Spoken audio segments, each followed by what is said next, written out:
It's called touch and goes. And so the planes will take off on runway 27, which is 270 degrees on the compass, and they'll fly out about a mile and a half, 2 miles, and at that point they'll make a left turn 90 degrees, and they'll fly till they just short of what they can see is Route 128, and then they'll turn left again, and that will bring them on the downwind approach to the runway. They'll be running parallel with this runway, only out towards 128, and that's called the downwind approach. At that point the pilot will radio the tower.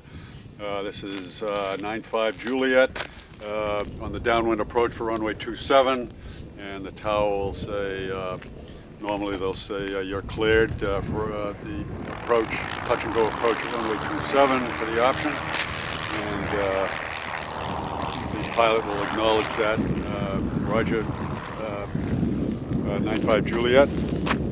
When he comes about opposite the end of the runway where he'll be touching down, then he will reduce his airspeed.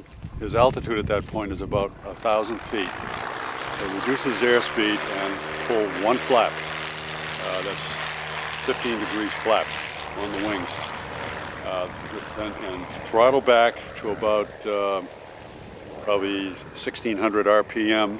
So with the flaps and cutting the power, the plane will start to descend. And he wants to hold about a 500-foot descent per minute. And you have an instrument that tells you that. And the plane will descend down, and then when he gets off about 45 degrees off the end of runway 27, he will make another left turn, which is called the crosswind leg, and he'll be running 90 degrees to the runway and watching the end of the runway. The plane continues to descend down and decelerating. When he gets right on at a point where he knows he can make his turn, 90-degree turn, and then roll out, hopefully right on line with runway 27. Although if he has a crosswind, he might get blown over to one side of it. He's got to wrestle the plane back. His airspeed is low.